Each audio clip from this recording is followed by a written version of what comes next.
ఓం శ్రీ అరుణాచలేశ్వరాయ నమః. గ్రంథం పేరు కపాలమోక్షం. ఒక ఆత్మయోగి ఆత్మకథ. గ్రంథ రచయిత పరమహంస. అధ్యాయం 40. రెండవ భాగం. హనుమాన్ దేవుని గుండె స్పందించడం. పొద్దున్న బ్రహ్మసిద్ధాంతి గారు చెప్పిన విషయాల దగ్గర నా మనస్సు ఆగిపోయింది. నేను ఒక విషయంలో రాతి విగ్రహాలకు దైవిక శక్తి, అదే ప్రాణశక్తి ఉంటుందని చెప్పినారు కదా.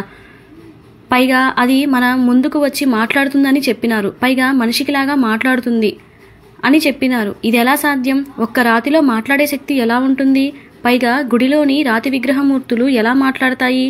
అదే రాతికి ప్రాణం శక్తి ఉంటే రోడ్డు మీద, కొండల మీద ఉన్న రాళ్లల్లో ప్రాణశక్తి ఉండి మాట్లాడాలి కదా. అవెందుకు మాట్లాడవు? ఇవెందుకు మాట్లాడతాయి? వీటికి ఆ శక్తి ఎలా వస్తుంది? అసలు రాతిలో ప్రాణశక్తి ఉందా అని దీర్ఘ ఆలోచనలో నేనుండగా జిజ్ఞాసి భోజనం చేసుకుని గుడిలోనికి రావడం కనిపించింది. వాడు వచ్చిన తరువాత వాడితో పై విషయాలు చర్చించాను.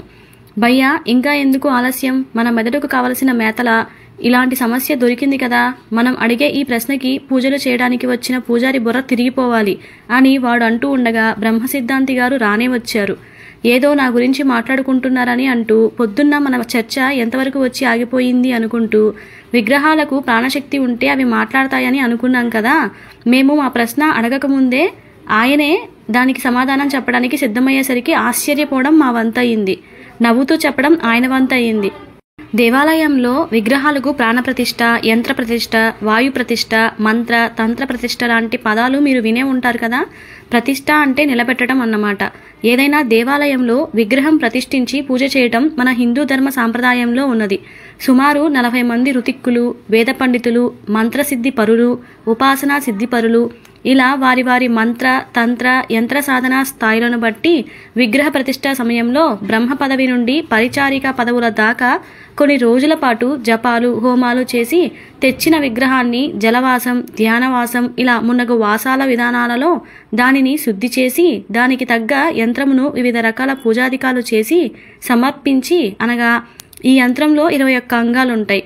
అవి 1 జీవం, 2 ప్రాణం, 3 జీవమంత్రం, 4 ఆత్మమంత్రం, 5 శక్తి నేత్రములు, 6 శ్రోత్రములు, 7 జిహ్వ, 8 కర్త, 9 కర్మ, 10 క్రియ, 11 మంత్రగాయత్రి, 12 ప్రాణప్రతిష్ఠ మంత్రము, 13 సూర్యబీజము, 14 యంత్రగాయత్రి, 15 రక్తావర్ణము, 16 మాతృకావర్ణములు, 17 పంచభూత బీజములు, 18 దిక్పాలిక బీజములు, 19 మాయాపాస బీజములు, 20 అంకుశ బీజములు, 21 దైవ మూల మంత్రము. ఇలా 21 అంగాలుంటాయి. ఇలా చేసిన జపం, హోమం ఫలభాగం విగ్రహానికి అలాగే యంత్రానికి సమర్పిస్తూ విగ్రహానికి కళ్ళకి తేనె మైనం పూసి దేవాలయానికి విగ్రహమును తెచ్చి సమయానికి ఎక్కడైతే ప్రతిష్ఠించాలని అనుకున్నారో దాని పీఠభాగంలో పూజాయంత్రం ప్రతిష్ఠించి ఈ తేనెమైనం ఉన్న విగ్రహాలను పెట్టి ఆ విగ్రహం చుట్టూ సిమెంట్ వేసి దానిని విగ్రహాన్ని ప్రతిష్ఠ చేయడం జరిగిన తర్వాత క్షుద్ర దేవతల ఉపాసకుడు అంటే భద్రకాళి వీరభద్రుణ్ణి ప్రతిష్ఠించి విగ్రహానికి ఆలయ శిఖరం నుంచి ఒక సన్నటి ఎర్రని పట్టుదారం కడుతూ దానిని బీజాక్షర విశ్వశక్తిని అనుసంధానం చేస్తూ దానిని ధ్వజస్తంభం శిఖరానికి అనుసంధానం చేసి దాని నుండి ప్రతిష్ఠించిన విగ్రహానికి నడుముకు దారం కట్టి ఉపాసకుడు ఆ సమయంలో అతను ఒక్కడే ఉండి ప్రతిష్ఠించిన విగ్రహం యంత్రభాగమును మంత్రశక్తి ఈ ఆలయ శిఖరం నుంచి అనగా విశ్వంలో ఉన్న విశ్వశక్తిని సంగ్రహించి ఈ రెండిటిని మిళితం చేసి తీరని కొరికితో ఉన్న దేవతా ఉపాసకుడు లేదా ఉపాసకురాలి ఆత్మను బీజాక్షర ఆత్మమంత్రంతో అదుపులో బంధించి దానిని ఆత్మశక్తిగా ఈ విగ్రహం నందు ప్రతిష్ఠించి యంత్ర విభాగానికి మంత్ర తంత్ర యంత్రాలకు ఈ విశ్వశక్తి ఆపాదించి విగ్రహం బంధించిన ఆత్మశక్తి బయటకు రాకుండా దానిని యంత్రంలో అష్టదిగ్బంధనం చేసి 100 సంవత్సరాలు యంత్రానికి అలాగే విగ్రహానికి అనుసంధాన శక్తిని ఇస్తూ విశ్వశక్తి అలాగే మంత్రశక్తి అలాగే ఆత్మశక్తితో ఈ విగ్రహానికి ప్రాణప్రతిష్ఠ చేయడం జరుగుతుంది. ఆ తర్వాత ఈయన విగ్రహం వెనక్కి వెళ్ళి తలుపు తీయించి ఉంచి విగ్రహం యొక్క మొట్టమొదటి కళ్ళ దృష్టి ఒక ముదుసలి ఆవు మీద పడేటట్లుగా అక్కడ విగ్రహానికి ఎదురుగా సజీవ ఆవును నిలబెట్టిన తరువాత ఉపాసకుడు విగ్రహ కళ్ళకి ఉన్న తేనెమైనం తీయగానే ఎవరో తనను గట్టిగా చావగొట్టినట్లుగా బంధించిన ఆవు కాస్త వెర్రి ఆవేశంతో బంధనాలు తెంచుకుని పారిపోవటం ఏకకాలంలో జరుగుతాయి. వీరావేశంతో, ఎందుకంటే ఆవుకు ప్రేతశక్తి అలాగే దైవశక్తిని ఏకకాలంలో చూడగలిగే శక్తి అలాగే వాటిని భరించే శక్తి ఈ సృష్టిలో దానికి మాత్రమే ఉంది. అది భగవంతుడిచ్చిన వరం. ఇలాంటిది ఉన్నదని మన మహర్షులు తెలుసుకోవడం గొప్పతనం. విగ్రహానికి కళ్లకున్న తేనెమైనం తీసే సమయంలో ఎవరైనా విగ్రహానికి ఎదురుపడితే రక్తం కక్కుని చావటం నేను 2 సార్లు పైగా చూశాను. నేను ఒకప్పుడు భౌతిక రసాయన శాస్త్రాలలో PhD చేసిన వ్యక్తిని. లేని దేవుడిని ఉన్నట్లుగా చూపించే వేదాల కన్నా లేని దేవుడు ఉన్నాడా లేడా అని తెలుసుకోవడానికి ప్రయత్నించే సైన్స్ను ఒకప్పుడు పిచ్చిగా నమ్మిన శాస్త్రవేత్తను. కానీ ఇప్పుడు శాస్త్రవేత్త కాస్త అది కూడా నేనే వేదాంతిగా మారినాను. రెండూ ఉన్నాయి, కాకపోతే కొన్ని కోట్ల సంవత్సరాల తేడాలు. ప్రస్తుతం సైన్స్ అనేది ఏం తెలుసో తెలుసుకొని పరీక్షించే స్థాయిలో ఉన్నది. తెలుసుకున్న వేదాలు మనకి అది ఎందుకు, ఎలా, ఎప్పుడు, ఏమిటి అంటూ అన్నీ సవివరంగా చెప్పేసింది. కానీ సైన్స్ మాత్రం అది ఎందుకు ఉన్నదో, ఎలా ఉందో లేదో అని ప్రతి విషయం నందు అయోమయ స్థితిలో ఉండి దానికి ప్రత్యక్ష అనుభవం కంటికి అయ్యేదాకా నమ్మి చావదు. అంతెందుకు, ఉదాహరణకి మన పూర్వీకులు పసుపు ఉపయోగాలు తమ మనోనేత్రం ముందు తెలుసుకొని దానిని వంటల్లో వాడే విధానం ఆయుర్వేద శాస్త్రంగాను, గుమ్మాల మీద వ్రాసే విధానం వాస్తుశాస్త్రంగాను, పూజల్లో వాడే విధానం మంత్రశాస్త్రంగాను వేదాలలో చెబితే సైన్స్ మొదట దీన్ని నమ్మలేదు. ఎవడో తెల్లవాడు దీని మీద 100 సంవత్సరాలు పరిశోధనలు చేసి భారతీయ మహర్షులు చెప్పిన పసుపు ఉపయోగాలు నిజమని వాడు సర్టిఫికేట్ ఇస్తే అప్పుడు మన వాళ్ళు ఉపయోగించడం జరిగింది. ఇదే విషయాన్ని 100 సంవత్సరాల క్రితం అక్షర సత్యంగా మన వాళ్ళు వేదాల్లో పొందుపరిస్తే దానిని మనమే ఆచరించని దుస్థితిలో ఉన్నాము. కానీ తెల్లవారు ఇచ్చిన సర్టిఫికేట్ ఆధారంగా చేసుకుని ఇప్పుడు మన వాళ్ళు ఆచరించడం మన దౌర్భాగ్యం. వాళ్ళు చెప్పింది నమ్మరు. వీళ్ళు తెలుసుకునేసరికి మన జీవితకాలం కొంత భాగం పూర్తయిపోతుంది. అలాగే మన సైన్స్ వాళ్ళు ఇప్పుడు ఎన్నో వందల సంవత్సరాల పాటు ప్రయోగాలు చేసిన తర్వాత విమానాలకు కనుక్కున్నారు. రామాయణ కాలంలోనే కుబేరుడు ఆధీనంలో మాయాసురుడు అనే రాక్షస శిల్పి చేత నిర్మించబడిన పుష్పక విమానం ఉండేదని ఆనాడే రామాయణంలో వాల్మీకి రాశారు. అలాగే వేదాలలో గ్రహదేవతలను లేదా ఇష్టదైవాలు తమ వాహనాలుగా జంతువులను ఉపయోగించేవారని ఉన్నది కదా. అలాగే కొన్ని సీసపు రేకుల గరుడ పక్షి యంత్రం గీసి వాటికి ప్రాణప్రతిష్ఠ చేస్తే ఇంటికి నలువైపులా భూమిలో వీటిని పాతిపెడితే కనుచూపు మేరలో ఆ ఇంటి చుట్టూ సర్పాలు ఉండని స్థితి నేను స్వయంగా కళ్ళారా చూశాను. నేను పాములు తీసుకువెళ్లి ఆ యంత్రాలు పాతిపెట్టిన చోట వాటిని వదిలితే అవి ఏదో చూసి భయపడినట్లుగా ప్రాణభయంతో పారిపోయినవి. నా శాస్త్రవేత్త పరిశోధనలు గమనించేసరికి ఇప్పుడు సైన్స్ ఎప్పుడో పూర్వం చెప్పిన వేదాల కన్నా చాలా వెనకబడి ఉందని, దీనిని నమ్ముకుంటే నేను ఇంకా వెనకబడిపోతానేమోనని భయంతో వేదాలలో ఉన్న శాస్త్ర విషయాలను అర్థం చేసుకుంటూ వేదాంతిగా మారాను. మనకి అర్థమైంది సిద్ధాంతం, మనకి అర్థం కానిది వేదాంతం.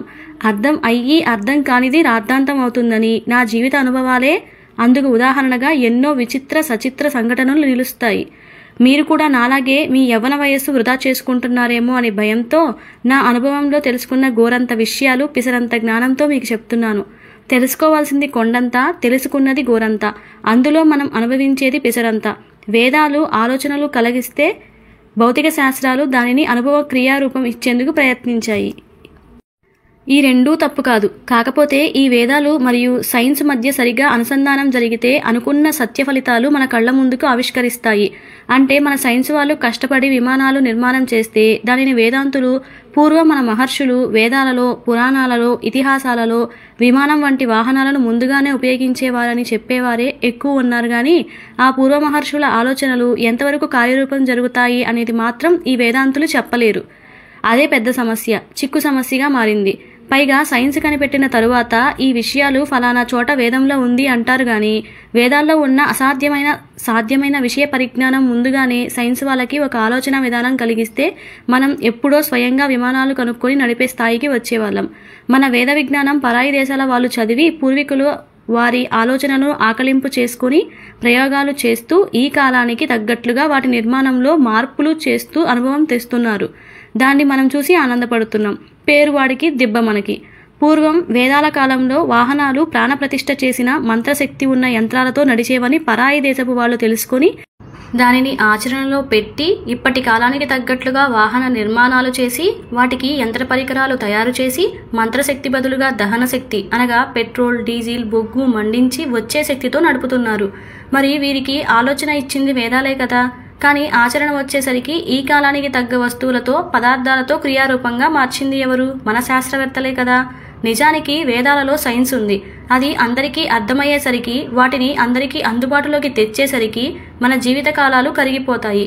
సరే, రేపు వచ్చే మంగళవారం మీ ఊరికి దగ్గరలో గుడిలో హనుమాన్ విగ్రహ ప్రతిష్ఠ జరుగుతుంది. దాని నిర్వహణ బాధ్యత నేనే తీసుకున్నాను. సుమారుగా 108 ఋతిక్కులు చేసే మహత్తరమైన ఈ విగ్రహ ప్రతిష్ఠ జరుగుతుంది. మీరు చూడండి, నేను చెప్పింది నిజమా అబద్ధమా మీకే తెలుస్తుంది. ప్రత్యక్ష అనుభవం పొందండి. రాతి విగ్రహం కాస్త ప్రాణప్రతిష్ఠ చేసిన తరువాత అది ఎలా సజీవమూర్తిగా మారుతుందో మీరే ప్రత్యక్ష అనుభూతి పొందండి. నమ్మండి వేదాలను, అందులో చెప్పిన అక్షర సత్యాలని. మన సామాన్య ప్రజనులకు అర్థమయ్యే విధంగా లేదా అందుబాటులోకి వచ్చే విధంగా మీ వంతు సహాయం చేయండి. వేద జ్ఞానాన్ని పండిత జ్ఞానం నుండి పామర జ్ఞానంగా మార్చే స్థాయికి మీరు తీసుకురండి. మీరు తప్పకుండా హనుమాన్ విగ్రహ ప్రతిష్టకి రండి అంటూ ఆనాటితో మా ఊరి తిరునాళ్లు పరిసమాప్తి అవడంతో శాస్త్రవేత్త అయిన సిద్ధాంతి గారు వెళ్ళిపోయారు. మేము ఈ వారం రోజులు ఎప్పుడు గడుస్తాయో అని ఎదురు చూస్తూ కాలం గడిపినాము. బ్రహ్మ సిద్ధాంతి చెప్పిన ముహూర్తపు రోజు రానే వచ్చింది. నేను అలాగే జిజ్ఞాసి ఆఫీసులకి డుమ్మా కొట్టి ఆయన చెప్పిన ఊరికి వెళ్ళి ప్రతిష్ఠ జరగటానికి సిద్ధంగా ఉన్న దేవాలయానికి వెళ్ళినాము. అక్కడికి వెళ్ళి అక్కడ ఉన్న మాకు తెలిసిన బ్రహ్మ సిద్ధాంతిని కలిసి మా అవతారాలు మార్చుకొని పూజారులుగా అవతరించాము. మేము ఈ ప్రతిష్ఠ భాగంలో దేనికి పనికిరాము, దేనికి ఉపయోగపడం, కేవలం మా అనుభవాల కోసం మాత్రమే ఈ విగ్రహ ప్రతిష్ఠ కోసం వచ్చినాము. పూజారిగా అయితే మరింత దగ్గరగా బ్రహ్మ సిద్ధాంతి చెప్పిన విషయాలు నిజమో కాదో చూడవచ్చును కదా. ఏమో, ఎవరికి తెలుసు ఏది సత్యం ఏది అసత్యం. 5 రోజుల ప్రతిష్ఠ సమయంలో మేము చివరి అంకం వరకు వచ్చినాము. బ్రహ్మ సిద్ధాంతి చెప్పినట్లుగా విగ్రహానికి అలాగే యంత్రానికి జపాలు, హోమాలు ఈ 4 రోజులు జరిగింది. ఇక అసలైన ప్రక్రియ నిజంగా జరుగుతుందో లేదో తెలియని ఒక రాతి విగ్రహానికి ప్రాణం పోయటం, అదే ప్రాణప్రతిష్ఠ విధానం మొదలైంది. ఆలయ శిఖరానికి ఏదో ఎరుపు పట్టుతాడు కట్టి దానిని గుడి ధ్వజస్తంభ శిఖరానికి కట్టి యంత్రం ఉన్న పల్లెమునకు చుట్టి పడుకొని పెట్టిన హనుమాన్ విగ్రహానికి కట్టడం మేము చూసాము. నేను మా వాడు మాకున్న ఉత్సాహం ఆపుకోలేక ఆ పట్టుతాడును పట్టుకొని లాగి చూశాము. ఏమీ కనిపించలేదు, మామూలుగానే ఉంది. వామ్మో, మనకి బ్రహ్మ సిద్ధాంతి లేనిపోని కథనాలు చెప్పారా? అనవసరంగా వారం రోజులు పైగా సెలవులు పెట్టి వచ్చాము. ఎంత జీతం పోతుందో వామ్మో అనుకుంటున్న మా యొక్క కుక్క బుద్ధి అనగా అనుమాన బుద్ధి పోనించుకోలేదు. ఇది ఏమీ పట్టనట్లుగా బ్రహ్మ సిద్ధాంతితో పాటు పూజాధికారులు చేసినా ఇది 108 ఋతిక్కులు ఎవరి కోసమో ఎదురు చూస్తున్నారని నా కనుదృష్టికి కనపడింది. ఇంతలో ఏదో ఆర్భాటంగా భారీ దేహంగా గంభీర వదనంతో పెద్ద పెద్ద రుద్రాక్ష స్ఫటిక తాయెత్తులు చిన్నపాటి యంత్రాలు తగిలించుకున్న ఒక తాంత్రిక ఉపాసకుడు కారు దిగి రావటం, ఆయనకి వీరంతా పూర్ణకుంభంతో స్వాగతం పలకడం, వీరిని తీసుకుని వెళ్తూ బ్రహ్మ సిద్ధాంతి మా ఇద్దరి వైపు తిరిగి ఈయనే ఆయన నేను చెప్పిన తాంత్రిక ఉపాసకుడు అని లోగొంతులో చెప్పి వెళ్ళిపోవటము జరిగింది. నిజానికి ఆయన చూస్తుంటే రామాయణం సీరియల్లోని రావణ బ్రహ్మలాగా కనిపించాడు. గంభీర వదనం, భారీ దేహంను ఎవరైనా చిన్నపిల్లలు చూస్తే వామ్మో నిజంగానే అమ్మ చెప్పిన బూచోడొచ్చాడేమో అని మరి లేని ఏడుపు తెచ్చుకొని వెక్కి వెక్కి ఏడవటం ఖాయమని అనిపించింది. మాకే కొద్ది క్షణాల పాటు ఏదో తెలియని తత్తరపాటు మొదలైంది. కానీ ఈ విషయాన్ని మాకే తెలియనంతగా కనిపించినంతగా జాగ్రత్తలు తీసుకుని ఆయన వెళ్ళిన వైపుకు మేం కూడా ఏం జరుగుతుందో చూద్దామని కొత్త విషయాన్ని కనిపెట్టిన శాస్త్రవేత్తలాగా వెళ్ళినాము. ఆయన గుడి పరిసరాలంతా తిరుగుతూ అక్కడే ఉన్న ఆలయ పూజారితో ఇక్కడ శ్మశానం ఏ దిక్కులో ఉన్నది, ఎటువైపు ఉన్నది అని పెద్దగా గంభీరంగా అడిగేసరికి ఆ పూజారి ఎంతో వినయంగా స్వామి ఉత్తర దిక్కులో ఫలానా ప్రాంతంలో ఉన్నదని చెప్పటం మేమిద్దరం విన్నాం. వామ్మో, ఏంటి ఈయన రాగానే శ్మశానం గురించి అడిగాడు? అక్కడికి వెళ్ళి పూజలు చేస్తాడా లేదా పూజలు చేసుకోవడానికి అడిగాడా? చూస్తుంటే అన్ని రకాల పూజలు చేసుకుని వచ్చేవాళ్లాగా ఉన్నాడే అంటూ ఉండగా ఆయన హోమాలు చేసిన యాగశాలలోనికి వెళ్ళడం జరిగింది. లోపల ఏం జరుగుతుందో మేము చూసే అవకాశం లేకుండా ఆ యాగశాలకు ద్వారబంధాలు వేసినారు. లోపలికి వెళ్ళి ఏదైనా టిఫిన్ తింటున్నారేమో అని మేము అనుకుని బయటకు వేచి గంట దాకా ఉన్నాము. కానీ మాలో ఏదో తెలియని ఆతృత, కంగారు మొదలైంది. టిఫిన్ తినేవారైతే లోపల ఇంతసేపు ఉంటారా? కొంపదీసి నేను చూడకుండానే అంటే విగ్రహాన్ని ప్రాణప్రతిష్ఠ విధానం జరుగుతుందా? విగ్రహాన్ని ప్రతిష్ఠించేది యాగశాలలో కాదు కదా, గుడిలో కదా. పైగా ప్రతిష్ఠా విగ్రహం గుడి ద్వారం బయట పడుకొని ఉన్నది అనుకుంటూ లోపల తాంత్రికుడు ఏం చేస్తున్నాడో చూద్దామని ఉత్సుకతతో ఎవరికీ కనిపించకుండా మేమిద్దరం యాగశాల వెనక వైపుకు వెళ్లి చుట్టూ బంధనం వేసి ఉన్న వస్త్రాలలో ఒక వస్త్రానికి గుంత చేసి లోపల ఏం జరుగుతుందో చూద్దామని ఒక కన్నుతో లోపలికి చూసేసరికి నా ప్రాణాలు గాలిలో కలిసిపోయాయి అనిపించేంతగా ఒక భయంకరమైన నమ్మలేని దృశ్యం కనపడింది. అదేంటో నేను చెప్పే లోపల మా జిజ్ఞాసి కూడా ఆత్రం ఆపుకోలేక వాడు కూడా నేను చూసిన గంతలో నుంచే ఆ దృశ్యాన్ని చూసి గతుక్కుమన్నాడు. అదేంటంటే యాగశాలలో మధ్యలో అతి పెద్ద హోమగుండం దగ్గర బ్రహ్మకర్త కూర్చునే స్థానంలో ఈయన కూర్చొని ఎరుపు అన్న ముద్దలు గాలిలో ఈ హోమకుండానికి నలువైపులా అష్టదిక్కుల్లో ఏవో మంత్రాలు చదువుతూ ఎవరినో రమ్మని పిలుస్తున్నారు. అప్పుడు అప్పుడు మరింత బిగ్గరగా మంత్రాలు చదువుతూ వచ్చావా వచ్చావా అంటూ ఏవో ముద్దలు తెల్లవి ఎర్రవి నల్లవి అంటూ కాంతిపుంజం వైపు వేస్తూ ఉండగా అది మేము గమనించే లోపల దానిని ఒక కలశంలోకి ఆవాహన చేయడం లిప్తకాలంలో జరిగిపోయింది. అసలు ఏం జరుగుతుందో మేము తెలుసుకునే లోపల ఆయన ప్రతిష్టా మందిరానికి చేరుకోవడము జరిగింది. మేము ఎక్కడ ఉన్నామో వెతుక్కుంటూ బ్రహ్మసిద్ధాంతి మేము ఉన్న చోటికి వచ్చి మేము చేస్తున్న పని చూసి నానా తిట్లు తిట్టి నేను మిమ్మల్ని ఆయన పూజ చేసే విధానం చూడమని చెప్పలేదని, పూజ అయినా అదే ప్రాణప్రతిష్టమైన తర్వాత విగ్రహాన్ని పరీక్షించమని చెప్పినాను అని చెప్పడం జరిగింది. మమ్మల్ని ఎవరూ గమనించలేదు అని తెలుసుకొని స్థిమితపడి మమ్మల్ని గుడివైపుకు తీసుకుని వెళ్లారు.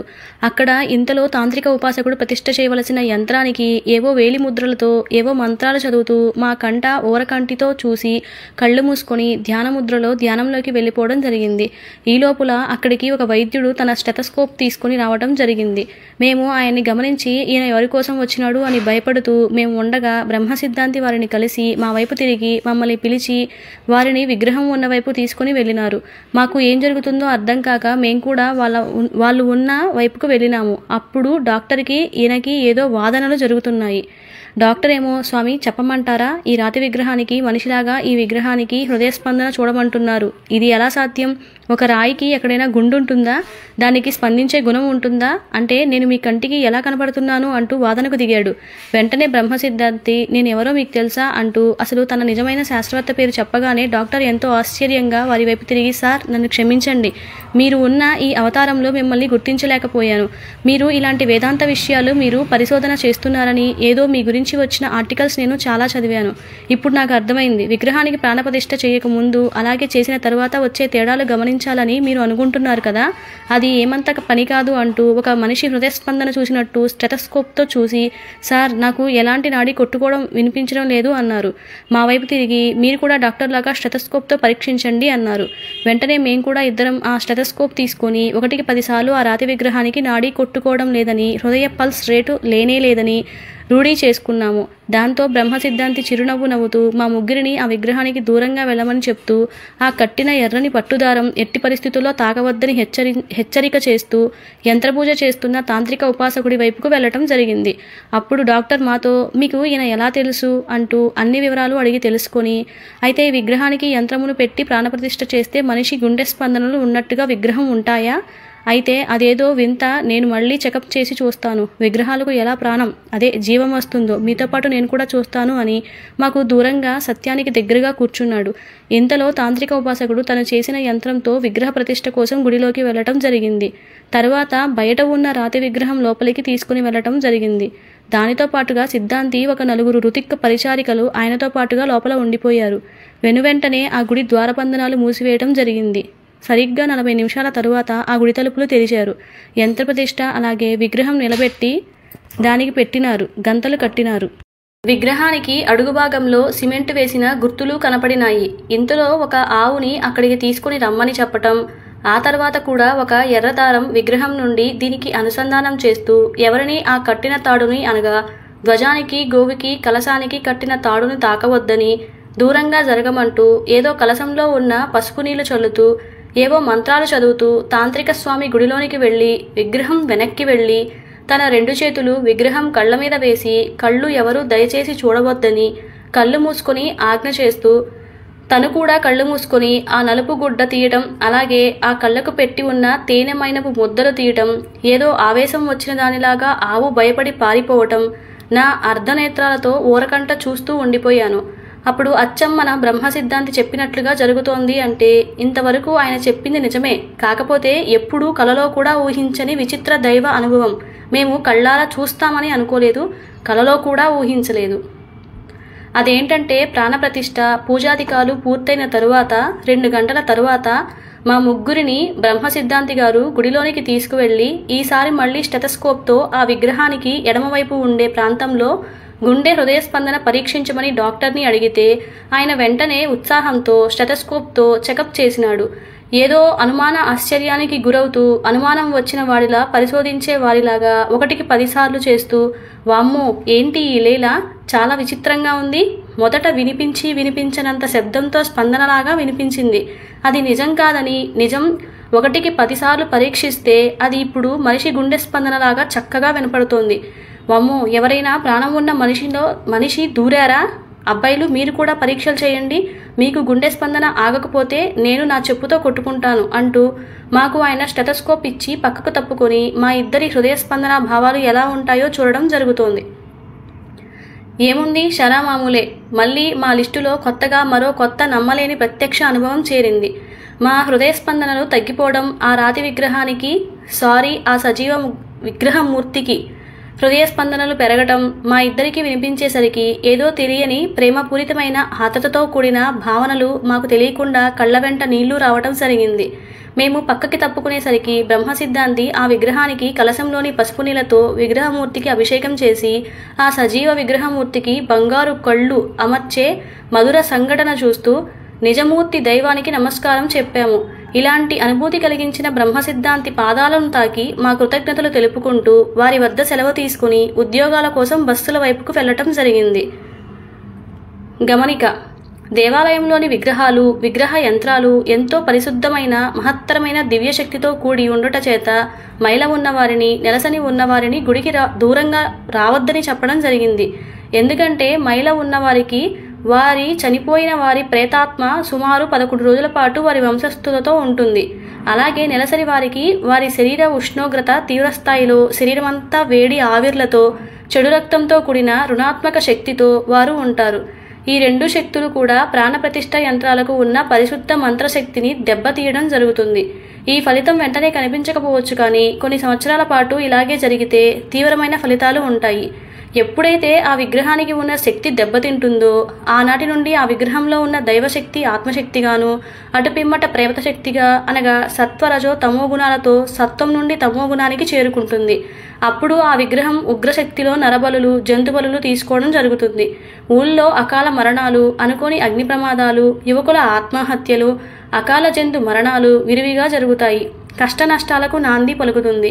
తెలుసో తెలియకో ఎవరైనా ఇలాంటి తప్పులు చేస్తే ఆ దేవాలయంలో సంవత్సరానికి ఒకసారి పవిత్ర ఉత్సవాలు 3 రోజుల పాటు చేయటం, అలాగే 12 సంవత్సరాలకు ఒకసారి అష్టదిగ్బంధనం, మహాసంప్రోక్షణ పూజలు 15 రోజుల పాటు చేయటం, తిరుపతి వెంకన్న దేవాలయంలో, కేరళ అయ్యప్ప స్వామి వారి దేవాలయంలో, అమ్మవారి స్వయంభూ శక్తిపీఠాలలో, అలాగే శివయ్య స్వయంభూ ద్వాదశ జ్యోతిర్లింగాలలో ఈ శుద్ధి పూజలు జరుగుతూ ఉంటాయి.